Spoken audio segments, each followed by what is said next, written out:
Okay, so I'll just get started then. If people join as we start talking, then we can just admit them and they can just join in. Okay, so hello everyone, and thank you for joining us today. It's great to see so many of you supporting us. Welcome to our webinar on the missing majority, younger generations seeking climate justice. Today's event is a collaboration between Wise and Restless Development as part of London Climate Action Week. My name is Catherine and I'm here with Wise, and I shall be moderating the event. I'm also joined by one of our founders and co-directors of Wise, Justin Branton. Just to provide a short overview of Wise, our mission is to provide meaningful change by offsetting carbon footprints and improving the lives of those in the poorest communities. Alongside this, we also support companies in their climate positive journey with our three-stage approach that involves calculating their carbon footprint, facilitating ways to reduce it with our partners, and then enabling them to offset the unavoidable emissions. We are also joined by Purvi Mehrotra and Charles Mankwazi from Restless Development. So Purvi is a program coordinator based in India, and Charles is a youth research manager based in Uganda. Restless Development is a non-profit global agency that supports the collective power of young leaders to create a better world. They train, mentor, nurture, and connect thousands of young people to use their youth power and lead change today. So today we're going to discuss youth climate justice and the importance of supporting the younger generations to facilitate the climate movement. We're aiming for our discussion to last about 40 to 45 minutes, and then after that we'll open the floor to questions and insights from our audience. Okay, so let's get started. So we're first going to turn to Charles, over to you. So how are younger generations being impacted by the climate crisis? Thank you for that and the wonderful introduction. If I could say one thing, I think what we found is that climate change is not taking place at an abstract level, but instead it's in neighborhoods and in the places that young people live and work. So very much, and to a large extent, young people's lives and their livelihoods are being disrupted by environmental changes and climate change as we see it unfolding. But what we've also seen is that in most cases, when we talk about climate change, we talk about it as though its impacts will only be felt in the future. Whereas in reality, it's young people, especially those in low-income countries such as Uganda, that are already feeling the brunt of these impacts. So they're feeling it now. It's not in the future for them.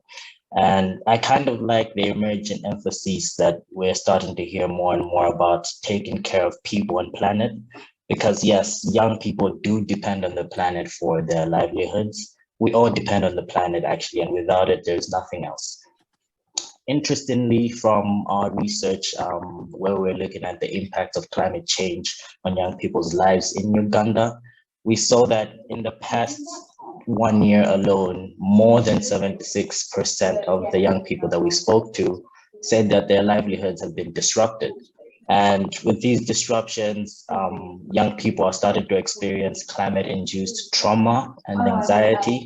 So firstly, young people are anxious about the future. They're anxious about both the direct and indirect effects of climate change, which are causing ripple effects to many aspects of their lives, such as their education, their physical health, and also their mental health. But secondly, like I mentioned, whilst they're anxious about the future, they're presently traumatized about the experiences that they continue to face firsthand from the impacts of climate change. And most of this trauma, like I said, is being induced by climate-driven loss, damage to their households and properties, and also displacement from the communities that they live in. However, to a very large extent, the mental health of young people is continuously being neglected in important dialogues that we have around climate change. So even at platforms like COP26 and so on, there's not enough emphasis on young people's mental health as it's being induced by climate change as well. But whilst all this is happening to them, what we've also noted from young people is that they're not just passive and letting climate change happen to them. They're instead trying to adapt and respond to these impacts in real time as well. Some of them are doing this by switching to alternative livelihoods that are less natural resource dependent, so such as starting up mobile money agencies or getting into motorcycle taxis, small scale enterprising, setting up street food kiosks, especially that's what we're seeing from here in Uganda. And also with climate change largely impacting their income and their livelihoods, young people are seeking ways in which they could become more resilient, and they're doing so by joining village savings and loans associations, VLSAs, which are continuously becoming common in these parts of the world, where they're able to access affordable credit that can make them more resilient to the impacts and the shocks that they're currently facing.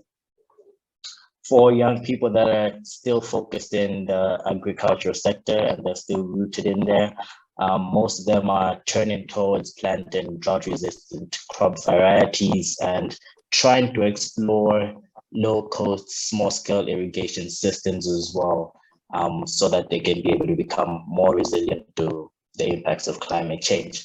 However, in the course of responding and adapting to climate change, young people face multiple constraints and barriers. One of them is the livelihood dilemma, where they're trying to switch from the agricultural sector or from natural resource dependent activities to those that are less natural resource dependent. However, even as they switch, they're meeting high costs of living, high costs of inputs and raw materials, and above all, less profitable markets, which in the end is kind of driving them back to more natural resource dependent activities and agriculture, where they continue to face the impacts of climate change at a large scale. Lack of financial resources is also a big issue for young people. They're not able to effectively adapt and overcome the impacts of climate change without adequate financial resources. And also as they continue to experience climate-induced trauma and anxiety, they do not have adequate, accessible mental health services to help them overcome this. Most importantly, I think one of the biggest barriers that young people are currently facing is the lack of access to relevant climate change information, education, and training that would otherwise enable them to make informed decisions and effectively adapt their lives.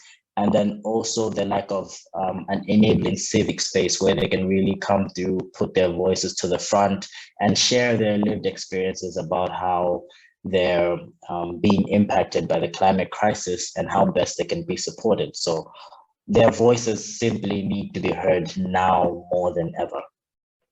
So how can we support young people to overcome the climate crisis? If you take away anything from the findings and youth insights that I'm sharing, let it be these 4 things.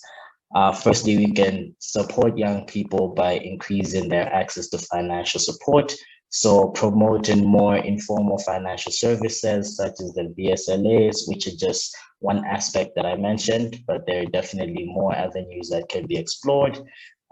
Just to help young people access more affordable credit, to help them diversify their income streams, but also become resilient to the shocks and stresses that they face from climate. We also need to strive to create climate resilient jobs. So as a civil society, as the private sector, even governments should aim at strengthening mechanisms that foster the creation of not only green jobs, but properly paid and reliable jobs to young people. And I feel like this will offer them a sustainable pathway to greater climate change resilience. And on top of that, I think we need to continue to prioritize access to education, information, and training for them, both through formal learning structures and informal learning structures, and bringing this education to the community level where it can be widely accessible to the young people that are in the front lines of fighting the climate crisis.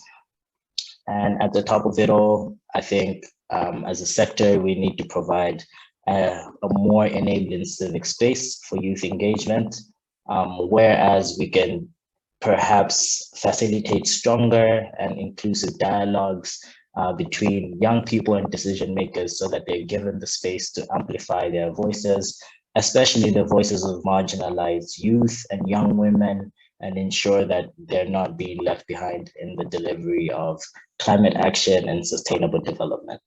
So I'd like to end by a quote from one of the young people that we spoke from Eastern Uganda, who said, look, you need to consider the ideas of young people. Although most of us come from humble backgrounds, we have rich ideas, and all we need is a support to implement some of these climate actions in our respective communities. Amazing, thank you for that, Charles. Would anyone else from our panel like to say anything else about how younger generations are being impacted by climate change? Justin or Pruvi? No worries. Okay, so Pruvi, I'm coming to you with the next question. Research has shown that younger voices are needed in decision making regarding climate change, but what is the state of representation like today? Right. Thank you so much. And I think Charles also kind of touched upon it, like, how we are seeing the voices of young people as well as the representation of young people, how that's impacting, and what impact is it really creating. And as we all also know that climate change is something which is acting as the most pressing issue, and young people are now more than ever most severely affected by it, as their idea of a just and sustainable world is started to get affected because of it. So if we look at the future uncertainty, or if we look into the issues related to health, mental health, education, all of it has really started to get impacted as well. So based on one of the program that we are doing here in India on climate change, it's called the Youth Climate Action Lab. So through that, we are also implementing and trying to focus on that how young people can lead the accountability around the commitments that have been made by the government around the state climate action plans, and trying to understand the kind of impact that climate change is actually having in the informal settlement colonies. And that work is going to be focusing on that how young people are also representing and advocating for these commitments that have been made by the government, and kind of looking into how can they hold the major stakeholders more accountable on those terms. Also, if we look at in terms of the state of representation today, so young people through the program, also the Youth Climate Action Lab program that we are doing, they're also kind of taking charge of the way that climate change is really impacting them as well as the people of the community. And through that, they are also trying to, better shape a response around it, rather than just sitting and thinking that when they will get an opportunity, that's when they are going to act on it. And, but all said and done, it's also that there is still a lot to be done in order to have the voices of young people and vulnerable communities to really come into decision making and getting that, much deserved representation. So in order to actually look at from that perspective, so whenever, and we've seen in the past as well, that whenever young people have actually got that opportunity and the correct way of representation for the work that they have done or the suggestions that they've been making, we have really seen how the shift has really happened, and in terms of improving the policies or making that ground level impact more meaningful.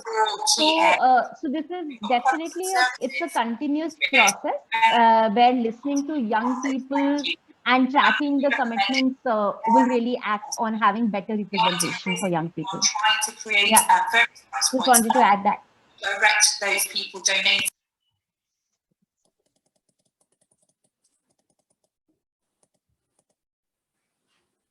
Sorry, you're on mute. Thank you for that, Ruby. So I was wondering, thank you for that, but why do you think younger generations are so disproportionately represented in climate policy decision making and in climate action in general? This is open to anyone from the panel, so Justin and Charles, feel free to jump in as well.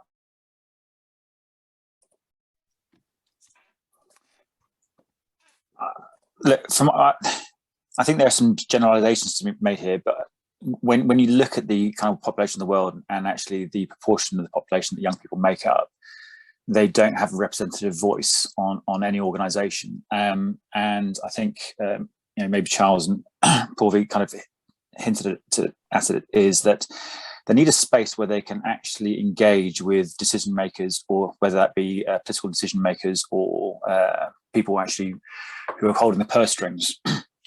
And they need to have that space where they can actually engage in that safe environment and actually discuss the issues that are affecting them on the ground level.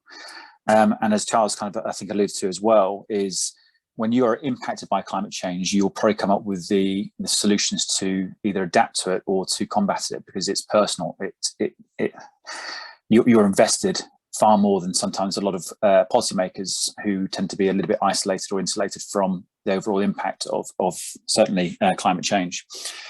But I think it comes down to that there's never really, not just in climate change, but almost in any aspect of society, that the last voice to be heard tends to be that of the younger generations. Yet they're the ones, certainly within climate change, are going to be most adversely affected by the ongoing climate change. And therefore, their voice is absolutely paramount. And as, again, Charles kind of alluded to, I know certainly within the UK structure, it's a growing mental health problem in terms of I don't want to jump into despair, but the fear and uncertainty of the future and what that brings. It would adversely affect the young generations far more than my generation, as an example. So therefore, it is absolutely crucial that they'd have that voice and they get engaged. But as we've kind of highlighted, that there's certainly a lack of opportunity for that engagement to occur. The fact that engagement was relatively poor at COP26 highlights the underlying problem. If at this global stage we can't get the voice of the young generations heard properly, what chance is it going to happen at the local level? That's great, thank you. So at the heart of the discussion here is the climate emergency. And as mentioned, this event is a collaboration between two organisations, Wise and Restless Development. So do you each want to give a bit of an insight into what you're doing to combat the climate emergency? We can start with Justin with Wise first. Sure, happy to go. I mean, Kat's already alluded to it in terms of why we set up our organisation. And it really was when we first decided to invest in this kind of area, in this space. It was trying to empower individuals to make a change and make a difference. We certainly looked at what we were seeing on the ground from the people's voice from the ground and crying out they want to change. And we saw historically what's happened at previous COPs. But we realised the underlying problem with a lot of these models is that there are a lot of promises made, and sometimes the promises are far bigger than the action on the ground. And there was a disconnect between government saying one thing and the product on the ground level actually occurring. So we set up an organisation, Richie, which looked to try and crowdfund and raise money to actually start to develop projects that actually have an impact on the ground. And our projects are focused, the primary focus driver really is trying to either sequester carbon or prevent carbon release going into the atmosphere, compounding the underlying problem of global climate change. But we've never solely looked at that. We've looked at all our projects to actually have ancillary benefits, and those benefits are looking to provide equal opportunity employment, education, development. And for us, the education, equal opportunity employment and green recovery is absolutely crucial, because those factors are linked to sustainability. When you educate people and give them the ability to make informed choices, more often than not, people make wise choices because they have all the information available to them. So that became a real kind of driver for us. And what we decided to do was look at how can we best raise money in a meaningful way that's actually going to start to actually make meaningful change at the ground level. So we started off with individuals, but we moved to big corporate organizations and thinking, well, what can we provide them that allows them to make a better informed decisions, and how can we then kind of raise some capital from these organizations that make a change elsewhere in the world? And that's through, as Kat, you've alluded to earlier, was, well, we can support companies to understand what their greenhouse gas footprint is, and we can help them calculate their overall greenhouse gas footprint, and then we can help them make decisions that start to reduce their overall impacts on the environment. So a company that's producing 200 tons of CO2 equivalent per year we can help them develop a 10, 15, 20-year plan to try and get that towards zero. In the intervening time, if they can offset the residual difference to minimize their impact, we can utilize those funds to then create new projects up and up on the ground. And our focus really has been trying to drive that financing into the areas in the world that probably need the most support, outside of the wealthy nations. And when you look at, and I know Restless Development will say this, where's the population growth coming from? Where's the young populations? It's in the developing world. They need the most support. So we can drive our money into those areas, and as they uplift themselves to alter their economies or alter their livelihood, we can provide them the funding that allows them to do that and to empower them to then make a change on the ground. And that's hugely important to us. So that's why we kind of came into existence, really. We looked at what was happening. We saw that governments are kind of saying a lot of things, and they are making changes. But there was a report out in the UK yesterday which kind of ranked our government in terms of its climate agenda, and they gave the government 4 out of 10. And the underlying message was their words are far greater than their actions. And that's the reality. Governments change their policies to get hijacked by new crises, things distract them from wars in Ukraine, as an example, to COVID previously, and the climate agenda constantly gets pushed down. And things that actually matter now, because we don't make the changes now, the future is looking somewhat bleak. Sometimes get pushed further down the road because actually they don't see the immediate impact now. But as Charles has alluded to already, the impact is happening now, and it adversely affects low income and young people far more than it does older people who have some insulation away from these effects. So, that's why we came to development. We thought if we can raise money that starts to make meaningful change on the ground, that's got to be a good thing. Thank you, Justin. Charles and Pruvi, as you're dealing with different regions in the world, do you want to talk about the projects happening with Restless Development in your different areas? Yeah, sure. I'd like to just build on what Justin said. It's really important to, mobilize resources, financial resources, but more than that, making sure that they're being channeled to where they're needed the most, where most of the young people that are being affected or at the front lines of the climate crisis are. And I'd like to just start from that point by emphasizing that our efforts to build a green, inclusive, and sustainable world would all be in vain if, the very people that are at the front lines of fighting the climate crisis, the young people themselves, are being left behind. So more than ever, they need to be at the forefront of decision making on matters that affect them.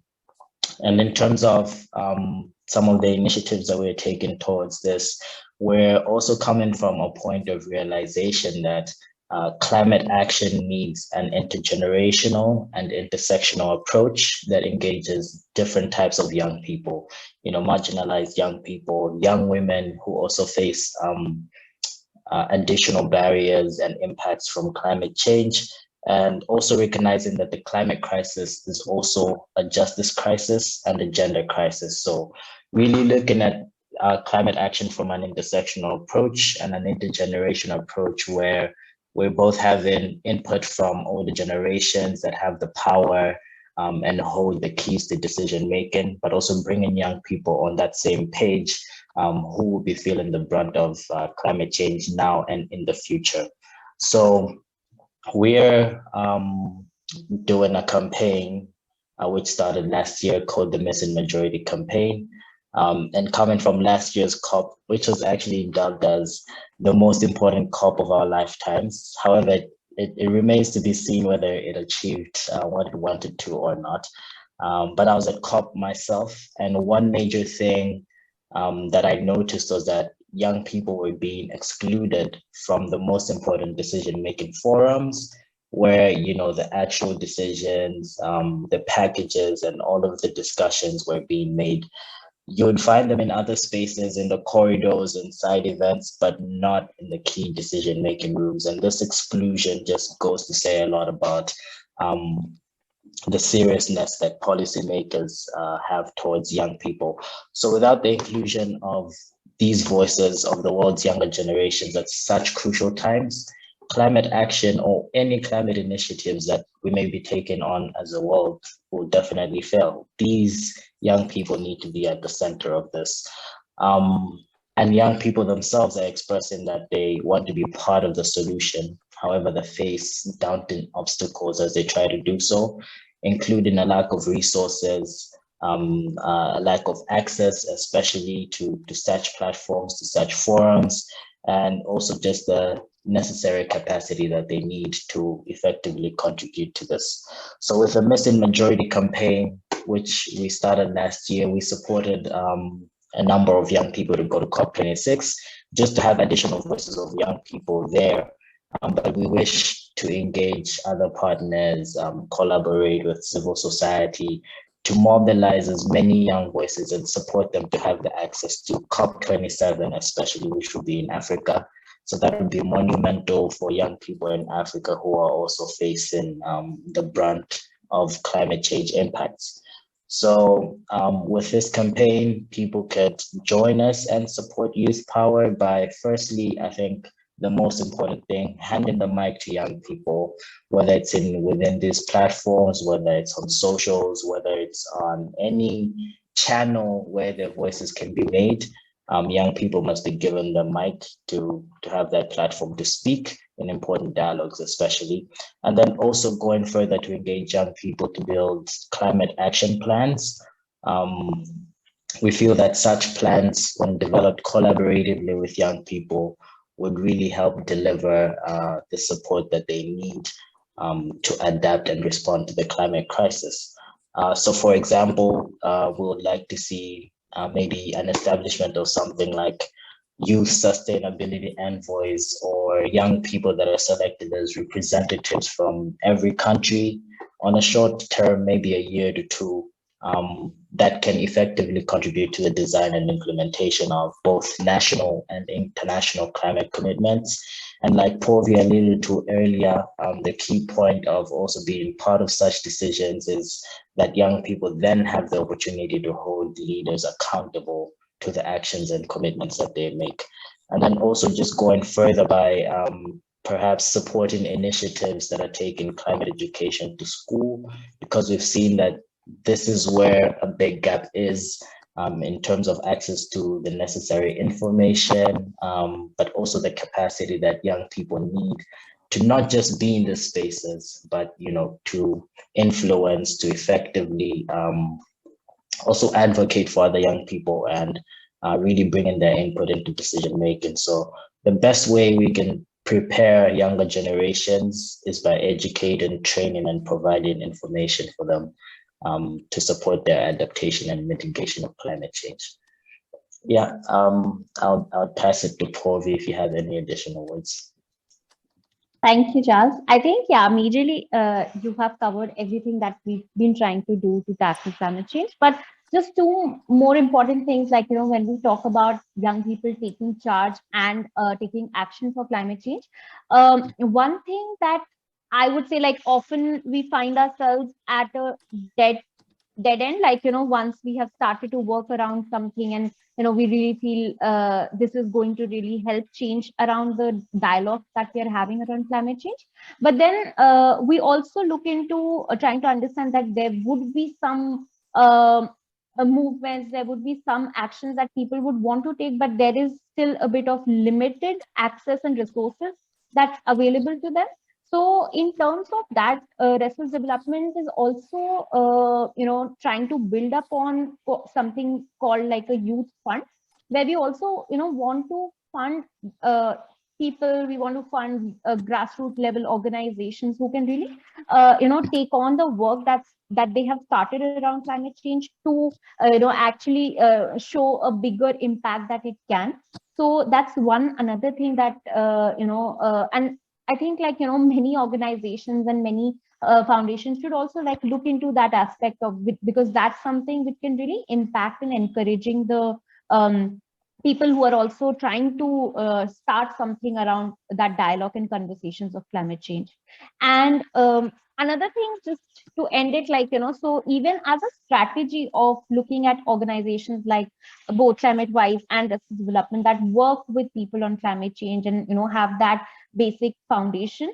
So, so even looking at a strategy of power shifting, so like, totally believing into what young people can really bring to the table, and trusting that from their own experiences, because many times what happens is that people don't really trust young people that they have the adequate experience and the skills that may be needed, and that kind of often limits them in terms of the needed representation as well, bringing the decisions in policies or ground level.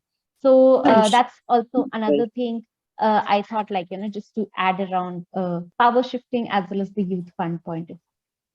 Thank you. Thank you. It's great to hear about the initiatives taking place globally to get people involved in climate action. So just as a final question, what as a panel would you recommend to any young activists who might be tuning in today? Yeah, maybe I can just start off and others can add in. So majorly, I would like to say, because I am still at this stage of life where I'm trying to understand that what really we can do as young climate activists and the work that we want to do. So a few things which really helps me understand and helps me go in that direction is that taking that resolve to not give up trying, right? So in whatever capacity, whatever efforts that we are making, all of it ultimately going to be worthy of the efforts that we are making. So it's okay if we are not starting with something that's too huge or that's going to bring about a revolution. That revolution can come from within us as well. So the most important thing is not to give up trying. The other thing which I thought was also that the steps that we are taking. So it doesn't really, have to be seen from a lens of that, like I really will have to go all out and, do this project, do that project, or, have this impact. But all of it can really start from our own initiatives as well, right? There's no need to go all big out. To really be an activist for climate change. It's so we can really initiate dialogues with people that we care about, and we can volunteer, we can write about things that really matter to us. So these are some of the ways that we can really look at the young activists who can start their journey also for climate change. And lastly, we can all also try to get associated with organizations that are working to really bring about a meaningful change, and continue to expand our own understanding about what climate change really means and what changes is it bringing about in the environment that we are staying in. So continuing to seek and growing in our own understanding. So that's something I would say would be like a meaningful and active youth engagement where we are using our activist skills. Yeah, that I just wanted to kind of reinforce exactly what both of you just said there. Really, I just kind of wrote down some words for me, really, and those words they all came up in that conversation.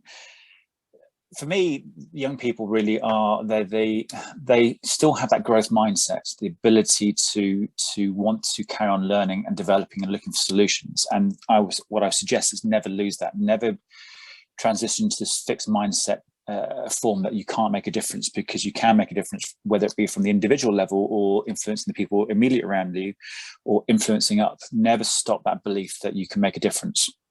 And it doesn't matter whether it's on the micro scale or on large scale. Constantly look for solutions. As I said before, my experience with young people is they tend to be solution providers. Highlight a problem, but then also try to identify a solution at the same time, because sometimes you can't rely on other people to do it. So never lose that kind of belief. The influence, as previous was kind of sharing dialogue is hugely, hugely important. Don't become a silo in terms of your knowledge. Be willing to share it. And I always say with knowledge comes power, really. Share that knowledge, empower more people to make better decisions or more informed decisions, influence people by your actions, by your words, but actions also are hugely, hugely powerful. And also I ask young people to remember that you're the first generations coming through now who can influence actually influence the older generation's behaviors. Certainly my generation, I was influenced by my parents' behaviors, my older generation. So I kind of aped what they did, I enacted what they did. But so younger generations now can absolutely influence their elders' behaviors. And we're far more willing to follow what young people say now, because actually their voice is hugely important. And you only really get equality in the world when everybody has a voice. And if your voice is not heard, then we're not really representing the world as a whole. So don't stop, keep pushing, start small, but influence out. I think that's a great way to conclude this discussion. That's great, thank you. Thank you so much to our panel for these informative insights, and thank you to our audience. I hope you found this insightful too. We're now going to open up the floor. If anyone's got any questions or anything you'd like to add to our discussions, please feel free to unmute yourself or even pop something in the chat.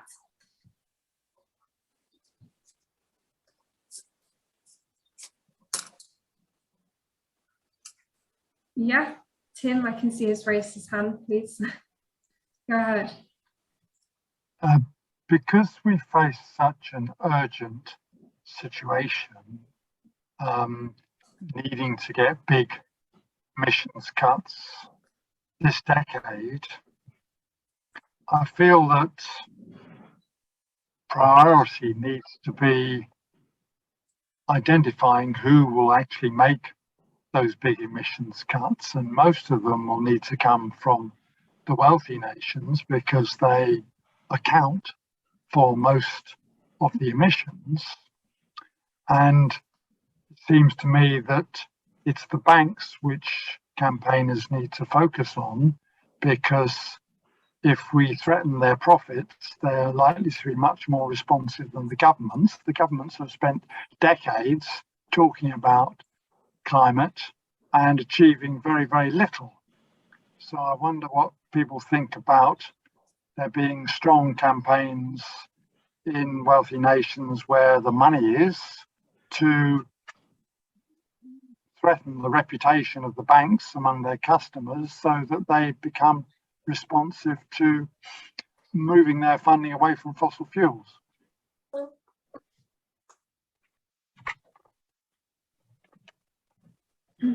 No, I agree. I think that's already happening in some places. I know there's a lot of people actually changing banks from these ones which are investing in oil. So I think that kind of transition is happening, but obviously we need a lot larger scale. But no, it's a really interesting point. I think Kevin makes a good point. That is happening, but what's probably not as apparent is what size scale is that happening. I know recently I had some communications from my pension providers and banks in terms of what they're doing and where they're investing their monies now. And as Tim has just kind of alluded, the more we talk about it in kind of open platforms, the more that these big corporations are aware of it, the more that they'll transition their financial resources into areas that actually meet the market's wants and needs. So actually, again, that communication is hugely important. You could argue that what the 600 billion did kind of really raise the profile, but all that will be lost if we stop talking about it. But on an individual level, individuals can make that choice in terms of where they start to invest their money. So what I would suggest is absolutely talk about it, influence behavior change, and raise awareness for the big corporations. But on a local scale, I'd say to individuals, look closely about where your banks or your pension providers are actually investing their money. And if you're not happy, move it to a pension provider or a bank who is investing their money in the right areas.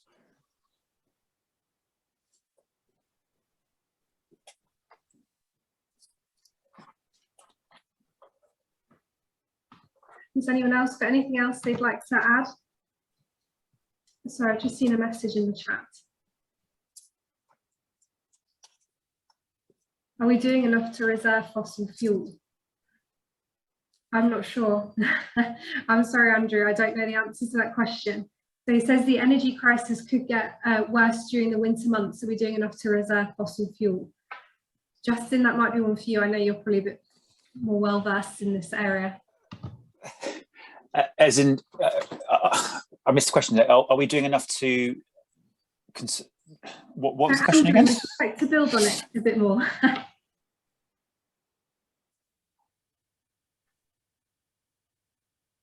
Oh, hi. Sorry, I'm Yeah, quite no. new to Zoom, so excuse my elementary steps there. Sorry. So basically, what my question is, just to jump in the conversation a bit late there, are we actually doing enough? Obviously, there's an energy crisis here now, and are we doing enough for the winter months to alleviate, any sort of energy shortage that we might have?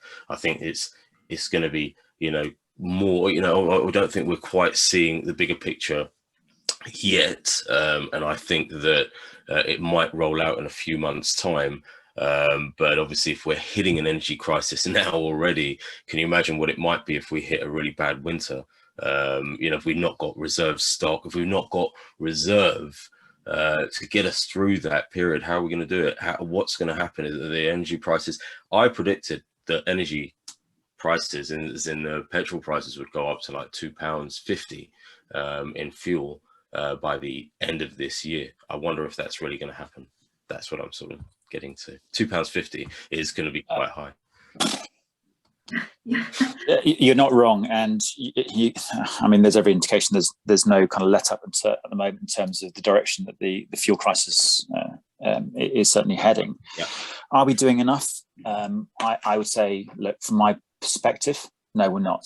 Are we focusing on the right areas? Again, I'd say from my perspective, no. I think that we could do more to transition to renewables for far less, far more quickly than trying to do short-term gains in terms of increasing production. If you look at North Sea, and I'll speak from this, I used to work in the North Sea. I used to be a well site geologist when I first left university.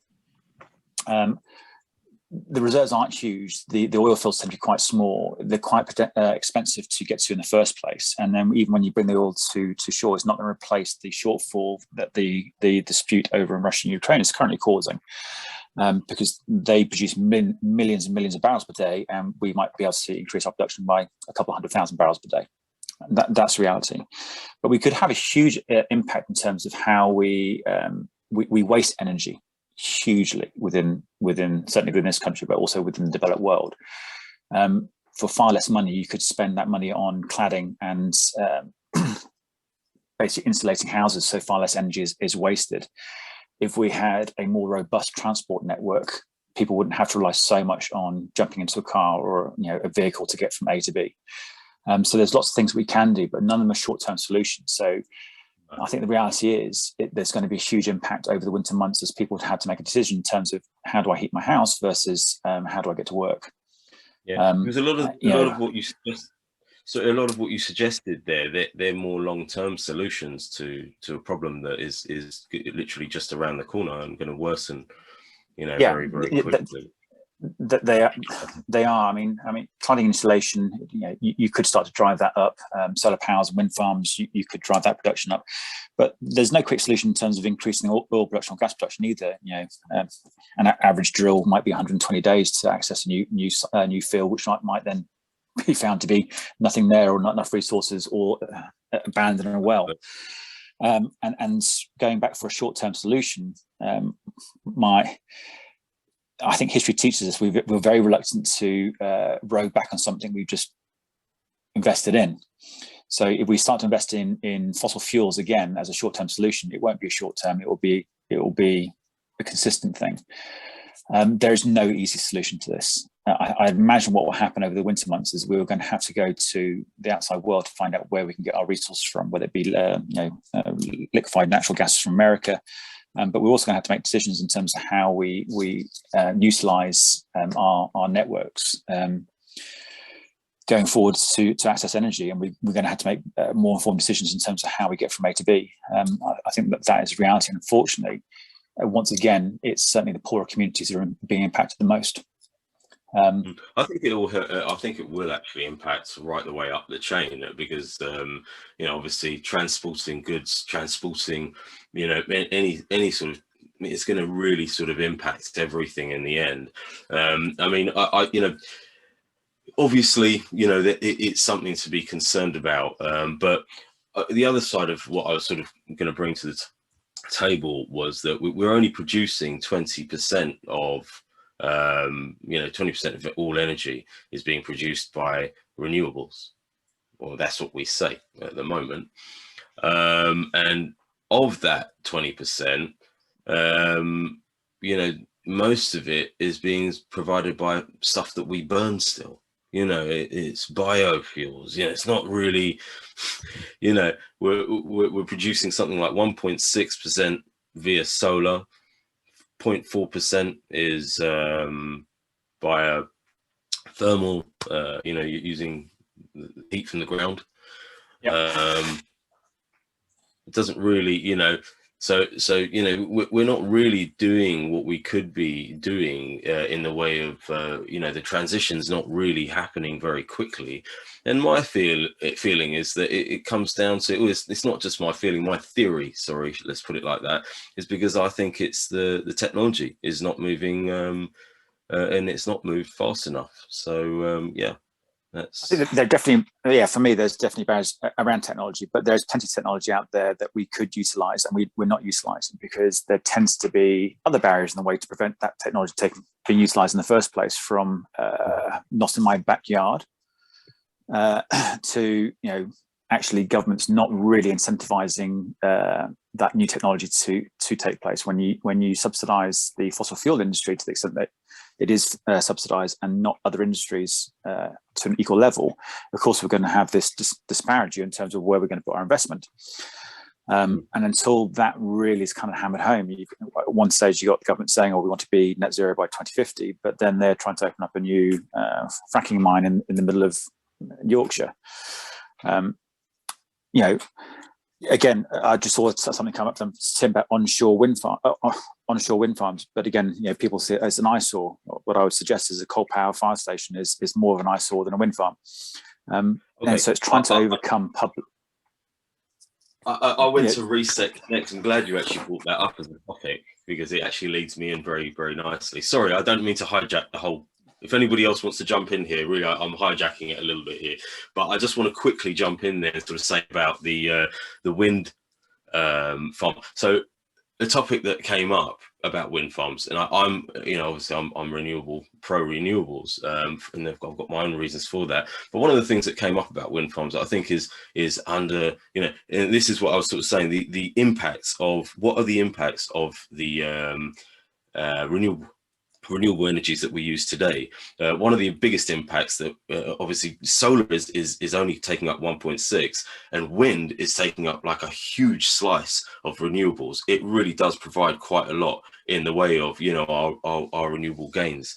But one of the things that we don't know about, one of the quiet things that we don't know about, are things like the fact that they can actually they're a single point of failure. So if they fail, that's it, power goes off. You know, something happens, you know, of presidential scale, you know, some sort of natural event happens, and those wind turbines, they go off, and there's no easy route of getting them back on. But what's even more worrying than that is that in America, there's been a study, and I'm trying to get a bit more information on this, and I'm building a bit more of a case study about it. In America, there's about 500,000 birds that are culled each year as a result of wind turbines. So, you know, I've started a debate about this, and people sort of really jumped up about it, because they were like, well, you know, birds are killed by cats and all sorts of, you know, so they had some fair things to say about it, you know, cats and dogs and all, you know, birds die all the time, you know, it's not the end of the world. And then I sort of sat back and I waited for a while, and I thought, you know, you're right about that, really. But then it just sort of kept on ringing a bell, like, you know, these 500,000 birds in just the USA. So how many birds are dying across the whole planet? And then you start thinking, what if they're like an endangered species or something like that? You know, then 500,000 birds all of a sudden is like, well, that's the whole population gone of an endangered species. So we don't actually know what the impacts are of the technologies that we're putting forward, you know, in that capacity. But you know, yeah, again, you know, I don't know the bird stats, but you're right. With most technologies, there's always going to be some sort of learning that takes place 5, 10, 15 years down the line. It's the same with hydroelectricity dams. What's the impact further down the river? But it then becomes a decision in terms of we do this or we do this. What's the worst impact or what's the best impact? And that comes with science and knowledge and gains. You're right.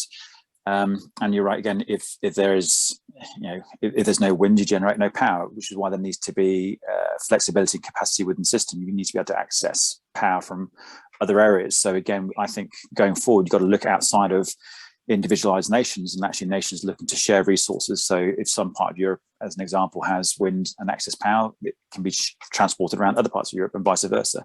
And you've got to start looking on an international scale rather than on a national, local scale as well. Yeah. Yeah.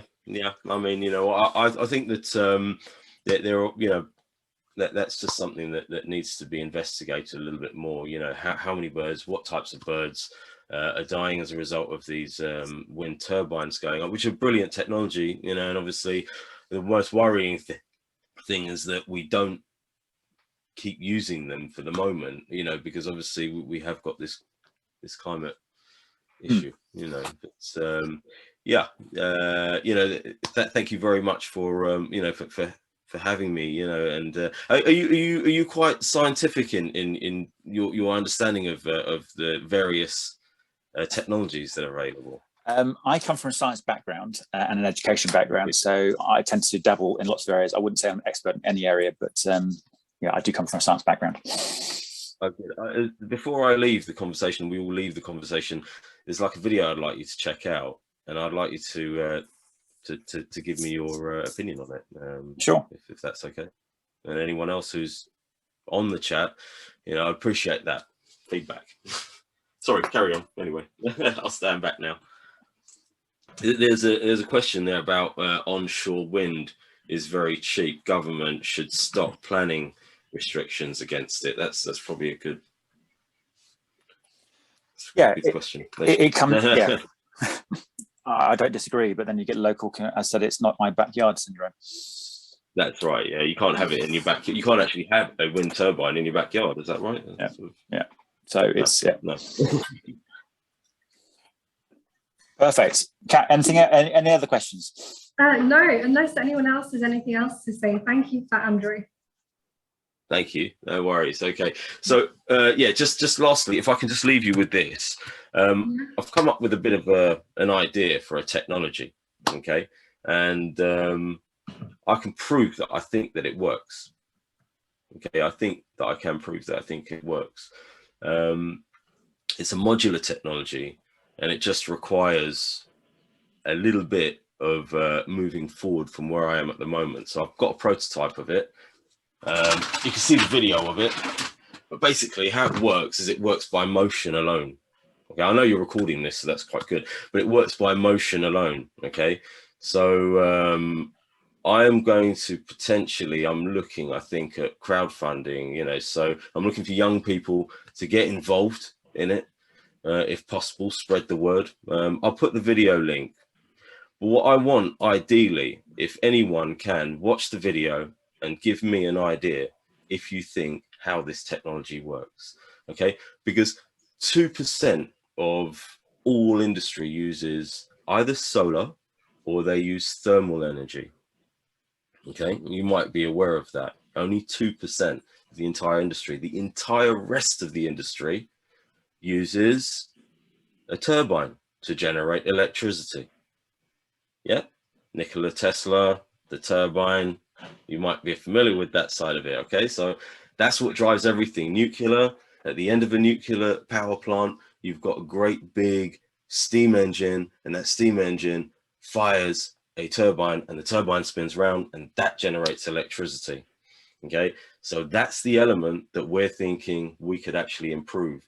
And during the lockdown, I did around about 3 years worth of work on this topic, and I invented something that from ground up provides electricity. So what you see in the box is essentially the invention, but obviously I don't want to take it out of the box because I've got IP issues. I have actually patented a certain amount of it, but there's a certain amount that still needs to be patented. So I'd just like some feedback. I'm at the early stages and I'd like some feedback, but check it out. The video's there. You'll probably just about be able to see this because we're in the light. I was trying to get a little bit more of a darker room going for the experiment. There we go. So I'm in a dark room now, yeah? And oh look, are those lights already on? I think they're already on. So basically it doesn't take much though, but a small amount of motion. Okay, you can imagine this being like the sea, you know, and we've got 1,000 of these things, and we got like, you know, loads of light going. So that's the idea. It doesn't use oops, I need as many places as I can showcase this. So what it doesn't use is it doesn't use formal, you know, your formal formats of electricity, a turbine or anything like that. It uses its own technology to generate the power. Oh, hold on a moment. Did I send the video? There you go. There's the video. Check it out. All right, Will do. Thank you. Thanks, Andrew. Sorry for hijacking the end of it there. I hope it is worth it. Any comments that you got on YouTube, I really appreciate as well. Perfect. Amazing. Well, thank you everyone for attending our webinar today. And yeah, that's it from us, unless anyone else has anything else before we end this. Okay, great. Well, thank you very much for all your support. Yeah, thanks to the whole team. Thank you. It was wonderful being on the panel. Yeah. Bye. Yes. Yeah. Thank you. Thank you. Thank you. Bye-bye. Corby, thank you. That was amazing. Charles, that was amazing. Bye. Thank you. Thank you. Thank you. Thank you. Bye-bye.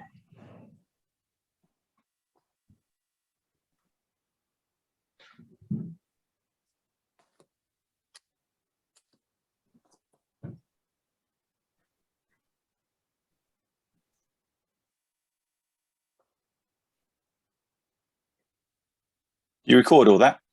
Yeah. Wait, actually, I'll just stop it now.